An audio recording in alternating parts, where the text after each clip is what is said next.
Let me make sure. Hold on one sec. Just want to make sure we're going here. Okay, cool.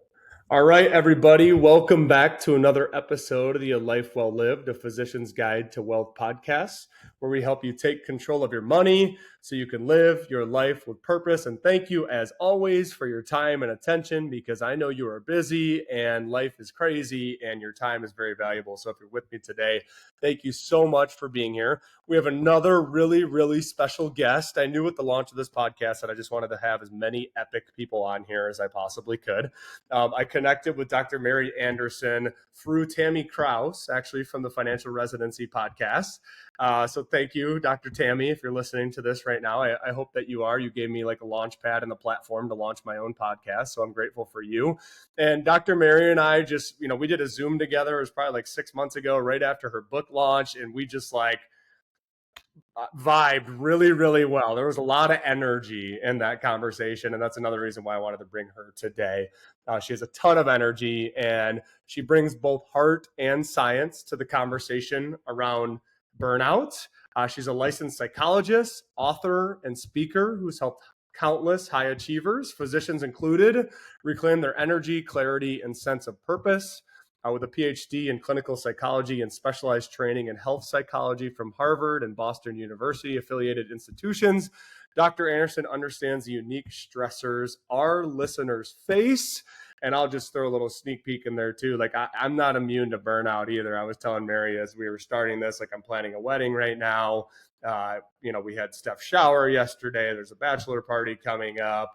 I'm running this business, like we just moved. So like I said, I'm actually probably going to get the most out of this podcast today. So if anything, if no one's listening, I'm doing this for myself. No, I'm just kidding.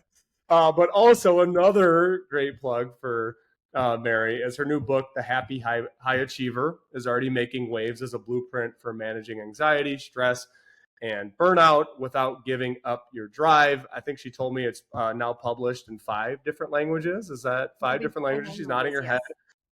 That is so epic. And so whether you're a dual physician family, juggling patients and parenting, a 1099 or locums physician working a lot of hours, traveling all over the place, or like a new attending in your first 5 to 10 years, or a late career physician, this is really for all of you. And I will admit to Mary, and I know I told you this, I need to finish your book. I have this weird thing. I start books and I don't finish them. There's something wrong with me. So maybe you have some advice for me on that as well. But I read like the first chapter and I was like, this is speaking directly to my heart and soul. So you were talking right to me. And now I'm going to pick it back up and listen to it. So Mary, welcome to the show. What an awesome intro. It's wonderful to be here. Thank you so much. And hello to all the listeners out there as well. It's great to be here. And I thought it'd be, no more perfect than me to share my imperfections and that I've been feeling a little burnt out lately and haven't read your book and you're on the show. So everybody what? We're all going through this together. We're working on this together. And if you are listening right now, as long as you're not driving or walking, I always encourage listeners, pull out a pen, piece of paper, notebook, and we're all about action in this podcast, right? So as you're listening today, think about like what are the 1 to 3 things you can take action on in the next 24 hours. Doesn't have to be everything, just 1 to 3 things, right? Because if we take that wisdom and we apply it, that's where the true like growth and progress happens in life. But thank you again so much for being here today. You're great. Thank you so much. I'm excited to help in any way that I can. Oh, you'll help, no doubt about it. So let's start here. Many of our physician or listeners and clients that we work for kind of have this overarching, mindset or I'm burnt out, but I feel like I can't slow down. And once again, I can relate to that a little bit myself right now. What are some of the hidden costs of pushing through burnout for high achievers? Great question, James. Thank you so much. And first, just to say, this is such a big part of why I wrote this book is I was helping these amazing clients where they would come in and were successful in professional world, but really not enjoying their excellence. And so there were certain skills and strategies that I would teach, and that really became the inspiration for my book. So The Happy High Achiever. It's a practical guide detailing 8 essential principles to help ambitious people reduce their stress and anxiety, and enjoy both happiness and high achievement. And it's based on my work as a clinical psychologist for well over a decade, helping high achieving patients like successful business professionals, doctors, lawyers, and grad students and med students. Lots of law students and med students. So when people come in and they're saying, I'm feeling so burnt out, Dr. A, I'm feeling so stressed out, but I can't slow down. What we talk about is really what will happen in terms of their physical and mental health. The quality of their work will suffer. So I know it almost seems counterintuitive to pause and take time to do self-care, but really self-care is not a luxury, it's a necessity if people want to be sustainably happy and high achieving. So sustainable success, if you want that, you got to implement self-care. And I actually have a self-care acronym for science-based self-care fundamentals that are so important to prioritize. So I talk about that with all my clients so that they know what specifically to focus their time and energy, which is so precious, what exactly to focus their time and energy on. Love that. So I think we're gonna is that a little cliffhanger into the Yes. acronym. Before we do that, let's loop back to Yes. it. What would you say are what are some of like the early warning signs that someone might be on like a path to burnout? Like I know I think everybody else is kind of on that Joe Dispenza wave right now. I don't know about anybody else, but Joe Dispenza, I don't know about you, Mary, but I know he helps a lot of people heal through meditation. And he kind of talks about how the brain and the body are, interconnected, right? Your body, it's like how you feel, but the signals are coming from the brain, and people can almost become addicted to those feelings of burnout or anxiety or what. It's really fascinating. I don't know if you have ever listened to this stuff, but from the way that you see it, what are some of those like early warning signs you would say? Well, two main things. One that I see is like this relentless pace. So people will have a relentless pace where they're not implementing regular self-care. And we'll talk about what I mean with that, with like sleep and the specific factors of self-care that are most important to implement. So they're having a relentless pace, not implementing self-care. And so they're going to start to physically feel really run down. And then also, they'll have really self critical self talk. So they're having unhelpful self talk, where I Hmm. also I call them the troublesome trifecta. So there's three cognitive distortions that are particularly problematic for high achievers, and they become obstacles to excellence for these high achievers because they're thinking in unhelpful ways that's actually going to erode their calm and confidence. So I would say relentless pace behaviorally. And then in terms of their thought process, they're doing self talk, they're engaging in self talk that's definitely not optimal. It's usually really hypercritical of Okay. themselves, Okay. typically. Yep. Yeah. What do you say? It's typically hypercritical. It's self-critical. So they're like hyper self-critical. And so I'll jump into the troublesome trifecta. There's this all or nothing thinking that can often happen. They will often say to me, Dr. A, all of this has to be done. Everything has to be perfect. And so they'll do this all or nothing thinking. And it's really rooted in unrealistic standards for themselves, often defining success by external metrics of others. And they're really just not helping themselves when they're doing all or nothing thinking, or they'll be like, everything's ruined, or everyone has to be totally blown away by my project. And so the all or nothing Mhm. thinking, also they'll engage in jumping to conclusions. What if it doesn't go well? They're not going to like me. I'm not going to get into the program that I want to, Dr. A. And then the last of the troublesome trifecta. So it's all or nothing thinking, jumping to conclusions, and then it's should statements. And I would say this is a huge one for my high achievers. I often see this with physicians and lawyers as well. This idea of I should be able to handle all of this. I should be further ahead in my career. Lots of shoulds. I should be able to handle all of this, Mm. Dr. A. I shouldn't need to take time for self care. And so those should statements really, again, like erode their confidence, erode their sense of self importance, of taking that time for themselves. And so the should statements, not helpful. So that's something I often see in high achievers that really, again, are obstacles to them enjoying their excellence and having sustainable happiness and high achievement. That's really interesting. So for listeners out there, myself included, let's not should on ourselves, Exactly. okay, everybody. It might smell. Just kidding. So, but I love that, the troublesome trifecta, and I think all of us can relate to these things, right? Mhm. Life gets crazy. You start feeling a little bit out of control, and then the voice in your head comes up, and then you feel like you should be doing these things when you get out. Like even like I said, moving recently, right? You get out of your normal routine and your normal structure, and you start to feel behind. That's how I've been feeling lately. So I love the troublesome trifecta. That's great. So let's break down the acronym. You said self, is that right? SELF. So let's talk a little bit more about, okay, maybe someone is feeling burnout. They're starting to see some of those warning signs. Now, what can they do about it? Absolutely. So if you're already feeling burnt out, or if you just you want to heal from burnout, or if you want to proactively prevent burnout, which is fantastic to try to do, we want to help you really prioritize the 4 science-based self-care fundamentals that we know are so important for fueling ourselves forward so that we can be the best in terms of short term. We can be high performers in the short term, and then long term we're going to have that energy necessary to again have sustainable success. So the 4 self-care fundamentals, SELF. S is for sleep. And here we want to aim for 7 to 9 hours of sleep a night. So for most of my high achievers, I say just aim for at least 7. Just aim for at least 7 hours a night. We know from abundant research how important sleep is. So when people have chronic lack of sleep, it can really negatively impact decision making, attention, concentration.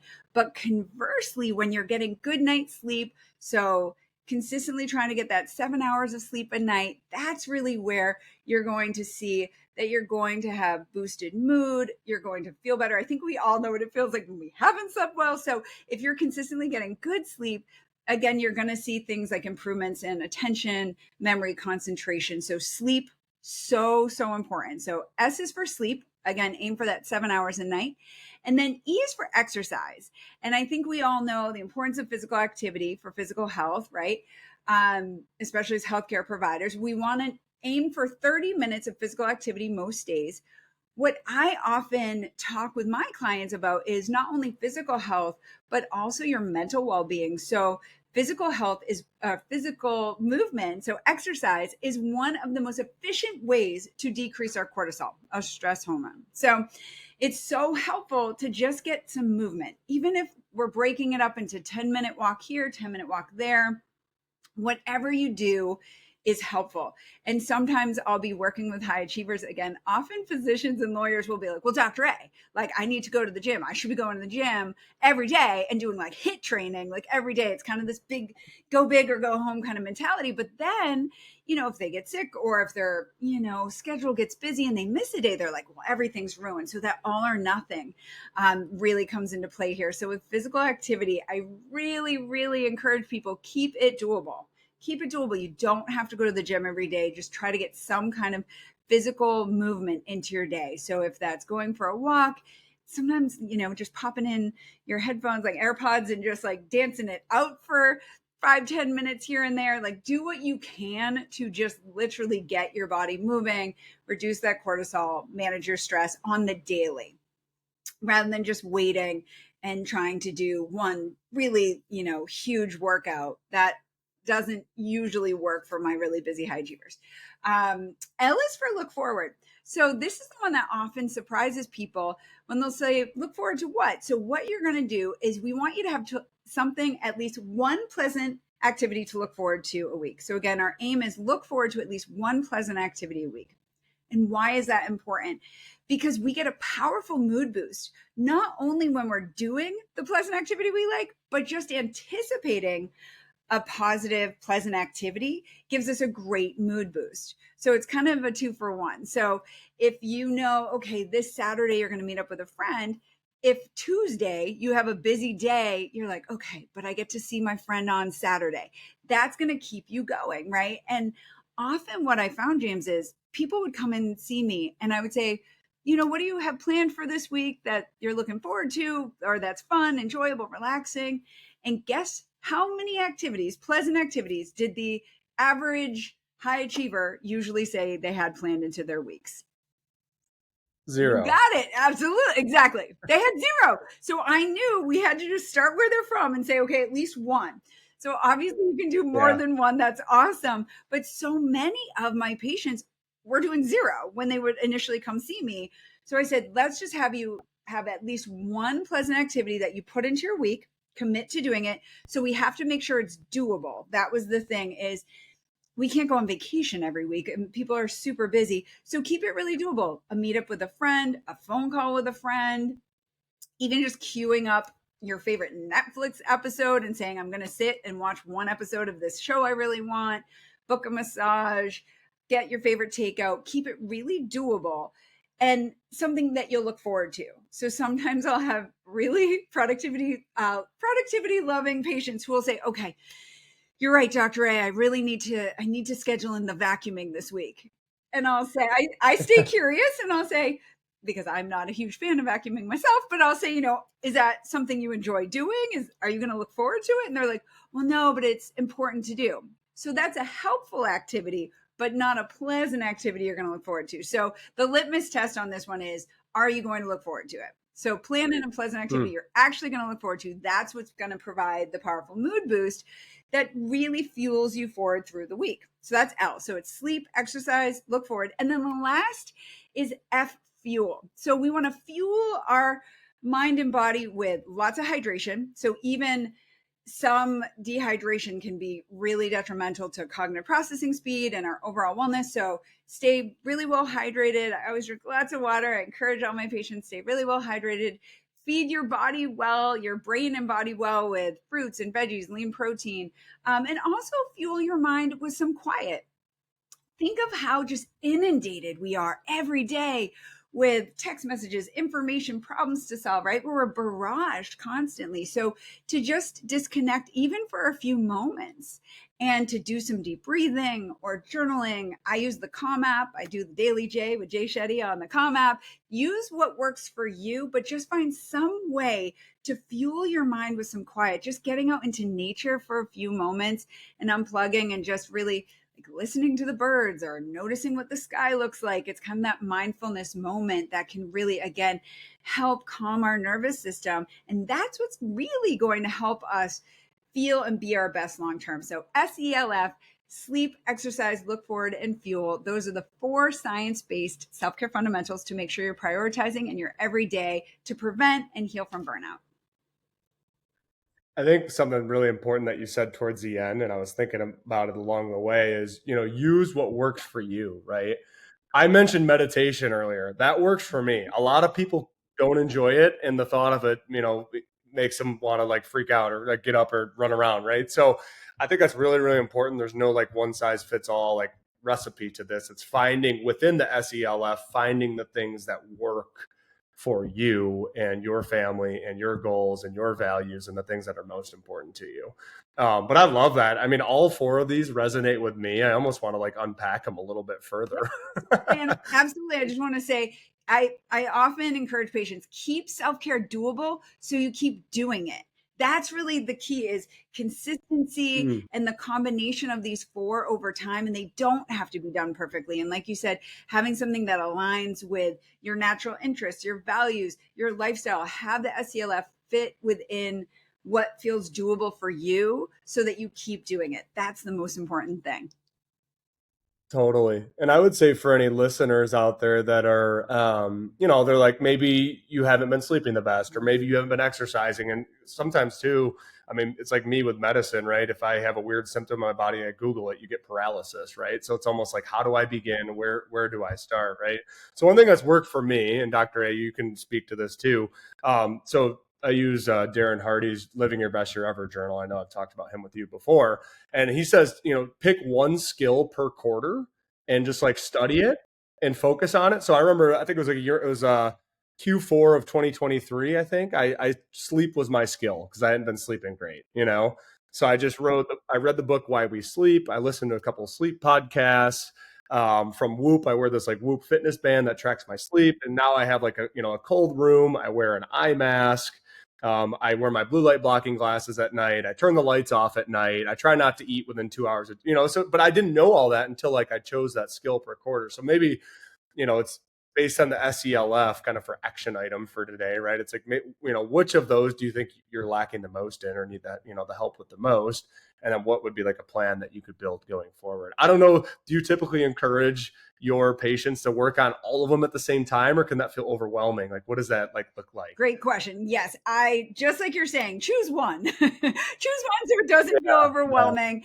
Yeah. And you can get such bang for your buck just working on one of these. So in terms of sleep, a quick pro tip on that, just an action item that people can start working on, is set a fixed wake time. So we know from research, if people set a fixed wake time, so your aim is to get up at the same time each morning within about a 30-minute margin. So if you're getting up at 7 a.m. every day, that's really going to help kind of recalibrate your body clock.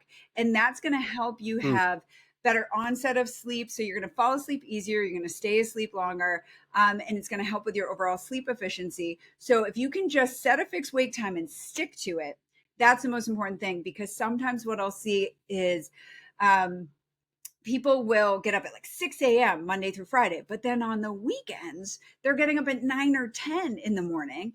And it's almost like self-induced jet lag. Now your body doesn't know what's going on. And so if you're getting up at 9 or 10 on the weekends, are you going to be feeling sleepy at the normal time that you usually do? No. And so then they delay going to sleep, and then it can really kind of catalyst an unhelpful domino effect, where then I'll see them on a Tuesday and they're like, yeah, Dr. A, my sleep's all messed up. I don't know what's going on. And I'll say, tell me about your wake time Monday through Friday. And does that differ from your weekends? And that's a really common one, that when we can catch that and work towards that fixed wake time, that has transformed so many of my patients' sleep quality, James. It's amazing. And I often say, entice yourself to get up with like your favorite tea or coffee, or just a favorite morning ritual. Do something that's going to help you keep getting out of bed at that same time. I have people putting their alarm, like a fun song to wake up to, whatever works for you. Again, keep it doable so you keep doing it. But that's a pro tip, is setting and sticking to a fixed wake time. That's one of the best research-based sleep habits that often I find people aren't doing, but can again be so transformative and improve their sleep really dramatically for the better.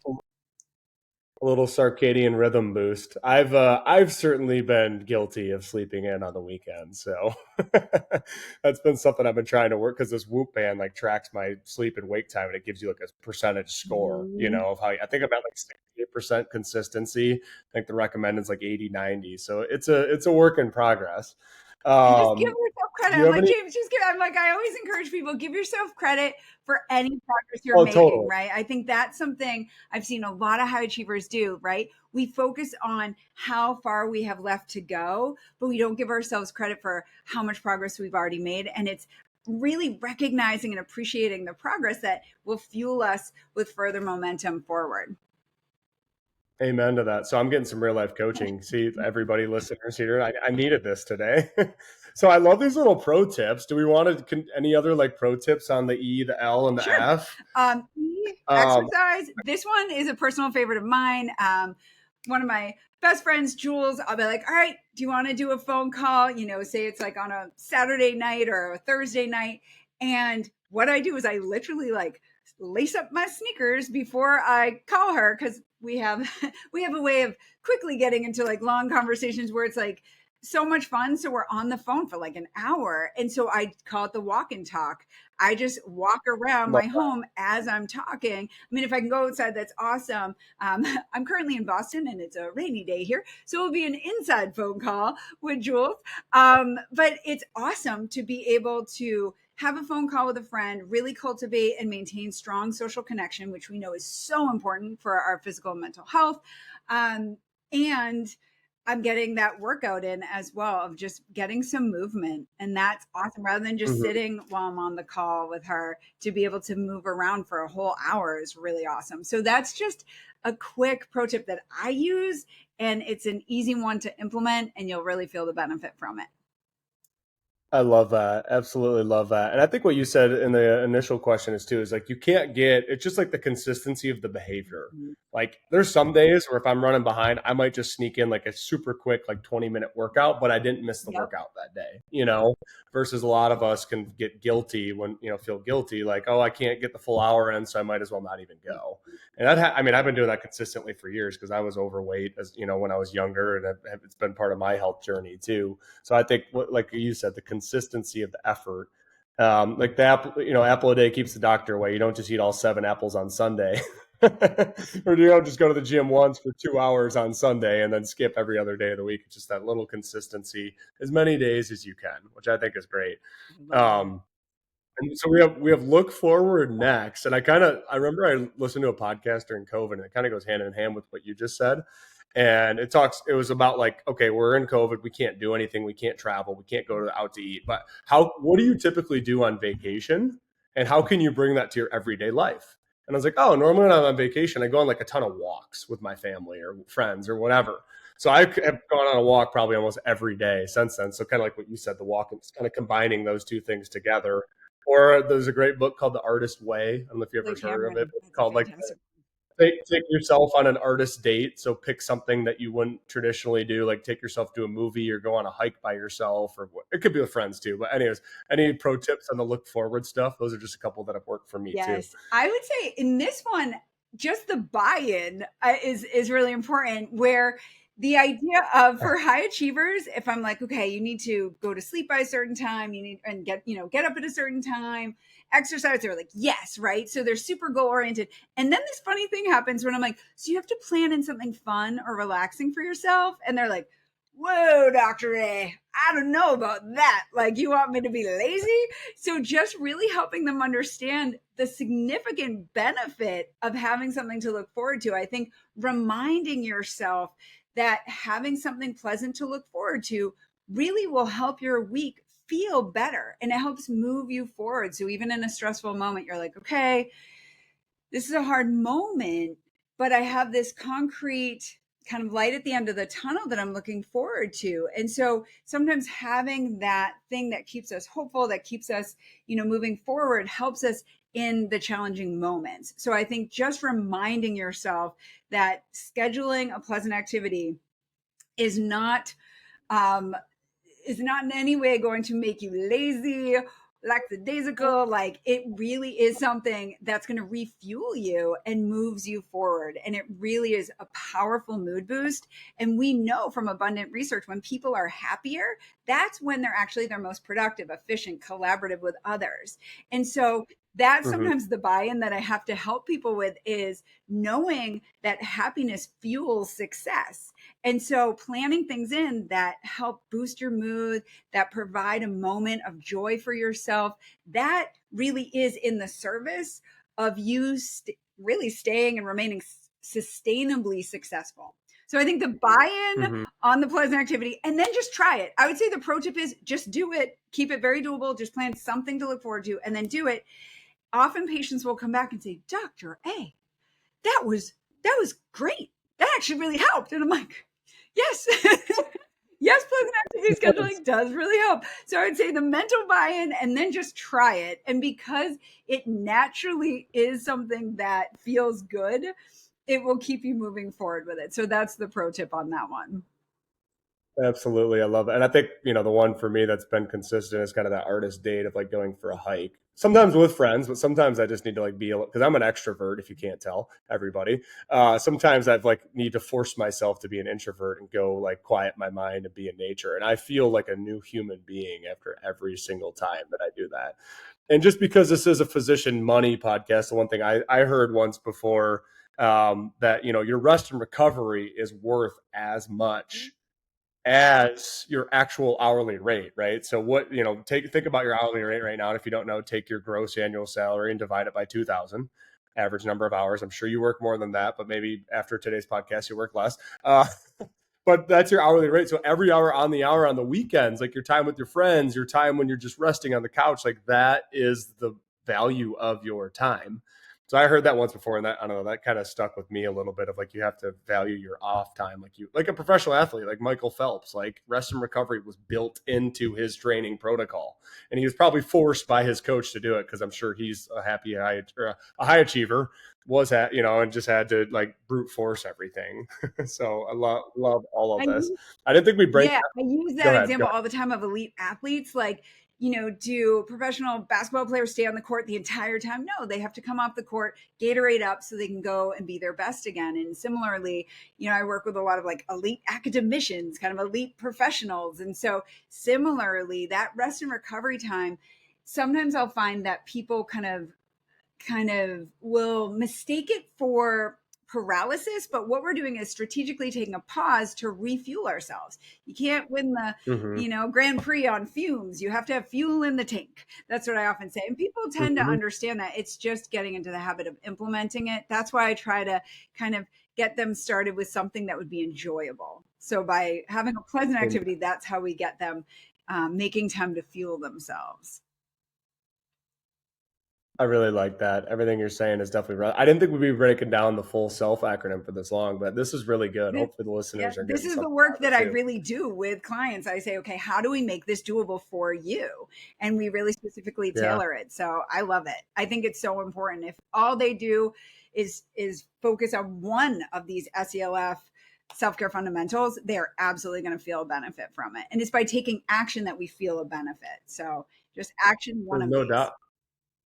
I mean, even like me with the, sleep, like I've been sleeping pretty good, pretty consistently for probably a year and a half now, or a year and a Wow. quarter, which is That's amazing. exciting. I mean, you go in waves, right? Where you wake up at 3 a.m. thinking about all the things in life, but we've all been there. So last one, fuel, any additional pro tips there? Fuel. This one I would say, I remember reading an HBR, Harvard Business Review article where they talk about, and we know this, but just so nice to see there's research. We know that what we eat fuels our cognitive performance. So things like fruits and veggies really help.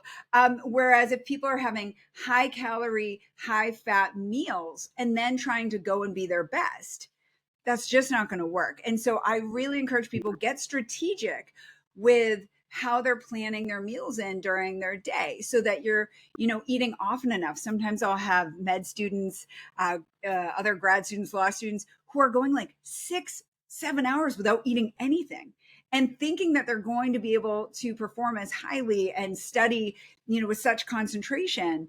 No way. So I would say just being really mindful, very strategic with what you're eating and making sure you're eating often enough, which it sounds simple, but when we get really busy, I know when I'm slammed with back-to-back patients, I have to remind myself, okay, take even just 2 to 3 minutes and eat half a protein bar right now so that you're on it for the next patient that you see. That we deserve self-care in and of ourselves, as providers, because we're human and we deserve self-care, but also to be able to give our best, we have to be well fueled. And I always remind myself of that. So even if a patient has to wait, an extra minute or two for their appointment, I know that if I've had some water, I've had a little, high protein snack or something like a piece of fruit or something, I know that it's going to help me be my best when I'm seeing that next patient. So I would say fuel, be really strategic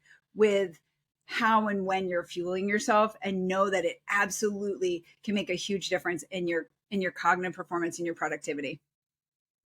And I feel like it's the analogy of put your own oxygen mask on first, right? You can't show up your best to everybody else, your patients, your family, your kids, everybody, if you're not feeling your best yourself. Absolutely. So I love the self acronym. Listeners, if you're listening right now, what's like one action item you can take in the next Yep. 24 hours on that? I love it. One question that I'm curious about, kind of like shifting gears here. I know, it's a lot of probably just like the culture and the good old hardworking Americans. Maybe it came out of the Industrial Revolution. We don't have to get like too in depth, but like, where do you think this stems from of us just being like addicted to achievement? Mm. Like, This is a great question. So, what I found working with myriad high achievers for well over a decade is oftentimes I'm finding that these high achievers who are struggling with anxiety and worry and relentless pace, often the issue is they're tying their self worth to their achievements, appearance, or performance. And when we Hmm. do that, we are really at risk of living with chronic anxiety, living at that relentless pace because they're thinking almost that they have to prove or earn their worth. And so I'll often talk with people, if you make your internal worth beholden to external validation, you will live with chronic anxiety and worry. So, Hmm. starting from a place of helping them understand your worth as a person is inherent and unconditional. You don't have to prove that. And once people really can accept and embrace that, then they're not as terrified anymore of making mistakes. I often say perfectionism is the Achilles heel of the ambitious. And it's because the ambitious people are trying to be perfect so that they are, viewed as lovable, valuable, worthy. And so if we take that off the table and say, of course you're worthy, you're a person. Now just go out and be your best. And so I give 8 essentials in my book, The Happy High Achiever. And the very first essential is strive for excellence, not perfection. And perfection, again, is often very rooted in people pleasing, often trying to earn our worth, where excellence is about making progress. Excellence allows for both high achievement and our humanity because it acknowledges we are human and our best will differ by the day. So, after a solid 8 hours sleep versus if you're jet lagged, if you have the flu, if you're gone through a recent romantic breakup, that our best will differ by the day. And so, when we are really focusing on making progress, contributing, and just being our best, while again reminding ourselves we're human, striving for excellence is going to be what moves us forward. Whereas trying to be perfect and tying our self worth to those achievements, appearance, performance, that's really what that's when people are really going to be the most challenged with the anxiety and worry. Okay, that's interesting, and it makes total sense. Do you think this is like a perfect segue into the 8 essentials to becoming a happy high achiever? I don't know if we want to go through all of them, but I guess which ones would you say, like, while we're on that Mm-hmm. topic, right? Which one are some of kind of like you just talked about excellence, like which ones are the game changers for physicians specifically? Or if you want to give an outline of all 8 and kind of leave a cliffhanger so then they have to go buy your book, you can do that Totally. too. Well, I think certainly the self care is huge for physicians because they're such givers that sometimes they forget to make sure that they give to themselves that self care. So I call it invest in the ultimate currency or energy. So that is essential too. Also, I talk about should statements and transforming shoulds to cans. And this is something I see a lot in physicians and lawyers where, again, they really should themselves. I should be able to handle all of this, Dr. A. I shouldn't need help. I shouldn't need to slow down. Look at what my colleagues are doing. But often they're just assuming that their colleagues are feeling well, and they make assumptions that are not helping them, so they're then comparing themselves. And this is something I see a lot as well because of social media. People are seeing these curated highlight reels on social media, and so they'll see their colleagues and friends winning awards and getting promotions and having all these major life milestones met. But I love doing what I do, and I feel so privileged and honored to do the job I do for so many reasons. And also it's because I get the real deal. I get to hear people say, yeah, I posted that picture, Dr. A. Oh, but me and my boyfriend or me and my husband were fighting right after we took that picture. Or, the trip had been so stressful, but we like stopped and took a picture where we smiled. And so, but all people see on, their social media is the happy picture. So then people then Mhm. compare themselves and think, I should be like that, and they'll feel kind of a sense of inadequacy or deficiency, that kind of imposterism, and just not feeling like enough. And so I would say should statements are so important for people to catch because shoulds are just going to keep us stuck. Being like, I should be able to handle all of this. I should be doing more. That's actually not going to motivate us.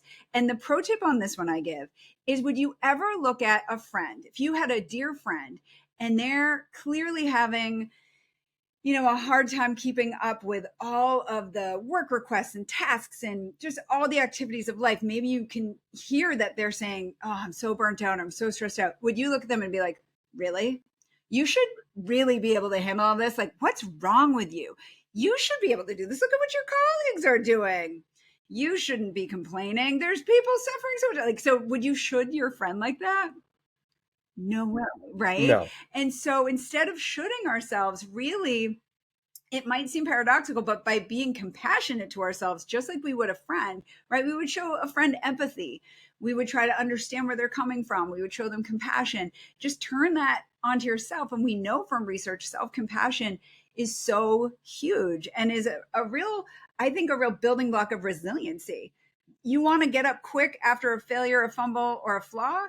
Being kind to yourself is the secret to being able to get up quicker. If you're hard on yourself, and saying you shouldn't have done that, look how incompetent you are, if you were mean to yourself, is that going to help you get up when you have a failure or some kind of fumble or mistake? No.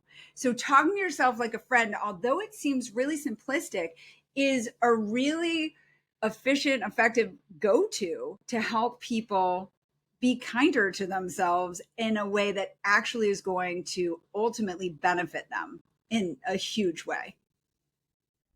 I really love that. And I feel like we are like, the person we let down the most or the hardest on is the person in the mirror, not someone else in our lives. So I think that's exactly what I needed to hear today. Yes, please be kind to yourself. I always use this kind of analogy of like if a friend of yours was, running a marathon, and us high achievers, we are like, again, like elite athletes in different ways, where, if you have a friend who's slogging up, one of the final miles up a hill, would you be like, you should be running faster?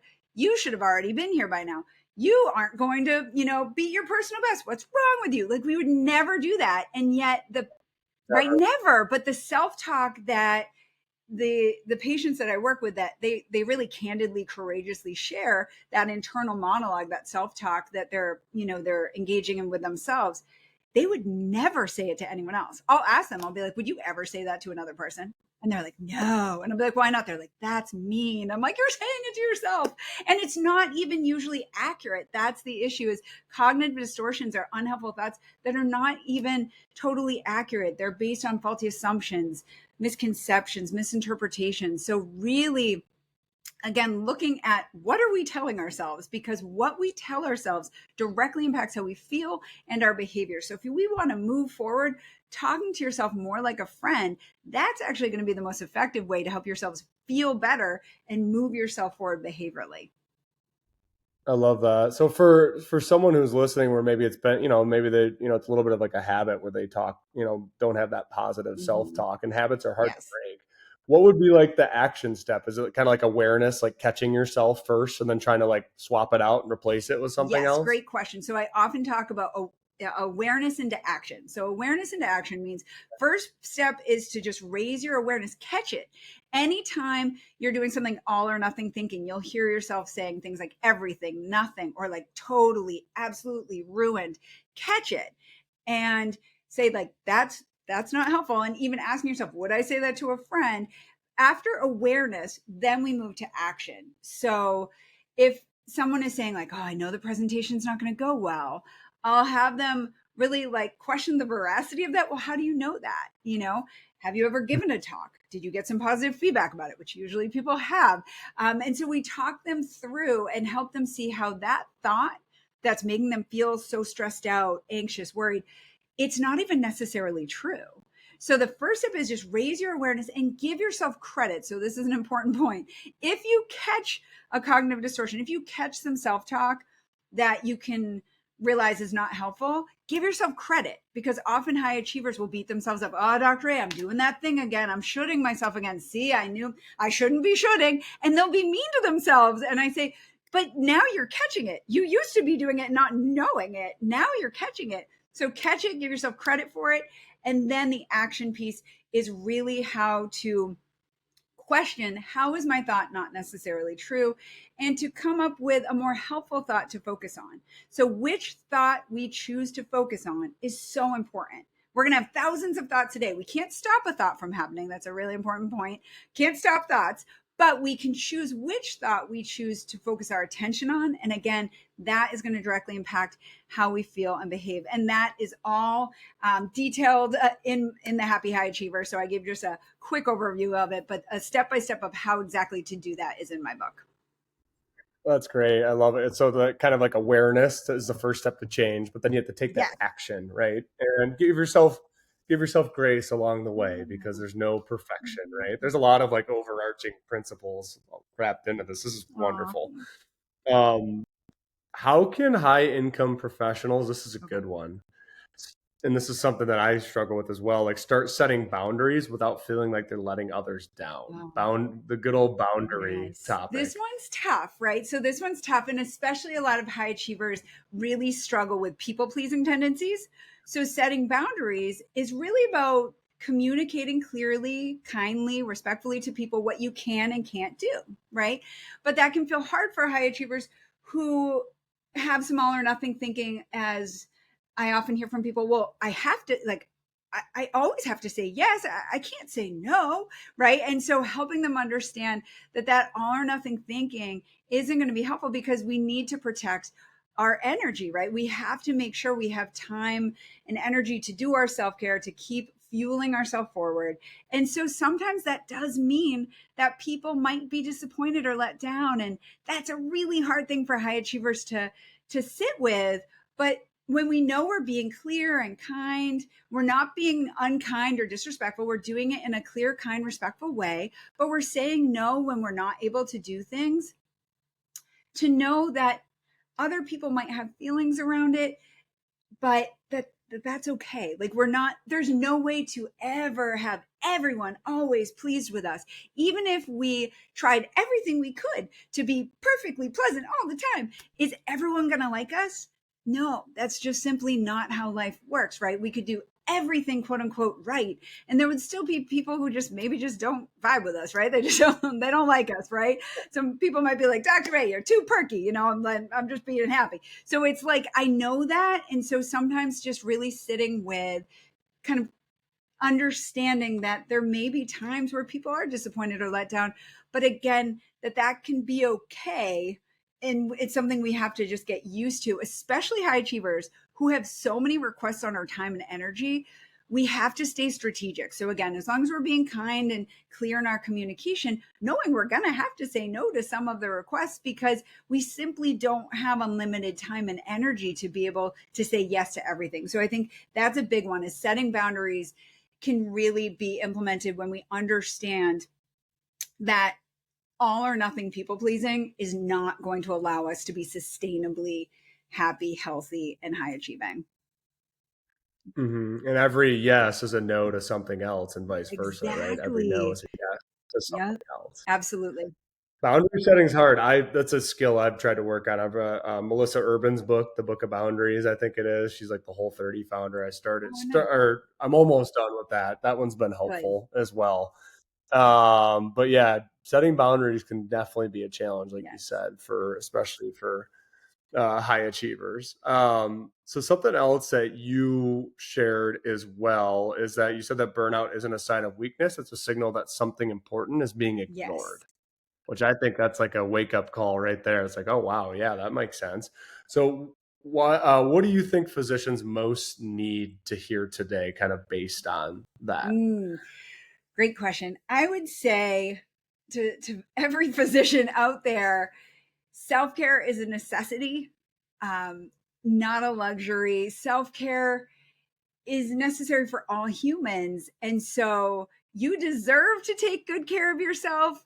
And by you taking good care of yourself, you are going to prevent or heal from burnout. And you're going to be able to show up as your best for everyone in your life, for your patients, your family, your friends. And so just knowing if you're feeling burnt out, that is your body and brain's way of saying, it's time to start taking good care of ourselves. And that's something, when I talk about self care, James, people will think I mean like 2 hour long bubble baths and like week long vacations. And those are great if you want to do those.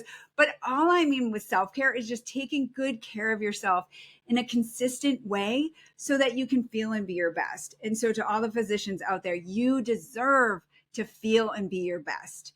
So, if you're feeling burnt out, or even if you're feeling on the way to burnout, this is really your signal of, okay, this is a wake up call. We absolutely have to start prioritizing that SELF self care. That's what I was going to say. So the action step after that would be go to back to the Yep. SELF and then pick one and figure out essentially what you need the most at this Yes. time. And if for some reason you're already doing all the SELF, which is hard for most high achievers to do, but I would also say take a look at your self talk. So notice when Mm, you're feeling stressed out, right? So when we're feeling anxious, overwhelmed, that I call our feelings like our inner GPS. It's a signal. So if you're in a moment where you're feeling really overwhelmed, really anxious, work backwards and say, ask yourself, what am I telling myself right now?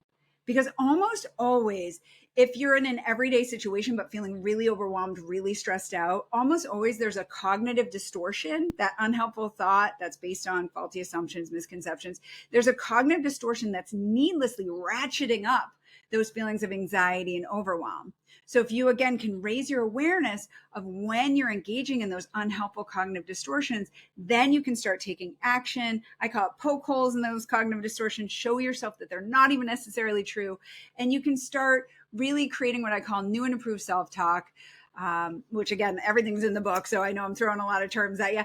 But to create the new and improved self-talk where you are now focusing on a thought that's actually going to help you feel better. So you might still have some anxiety and stress, but it's going to feel a more manageable intensity level. And you're going to be behaviorally moving forward because you're talking to yourself in a nice way. So I think if you're feeling burnout, really look to the self care and really look at your self talk. And those two mm, aspects are what we can focus on optimizing. hmm Yeah, I think that little voice in all of our heads, especially during like a busy time or a time where we're feeling like burnt out, like it definitely starts perking up a little bit. Like, oh, my clothes feeling a little tighter today.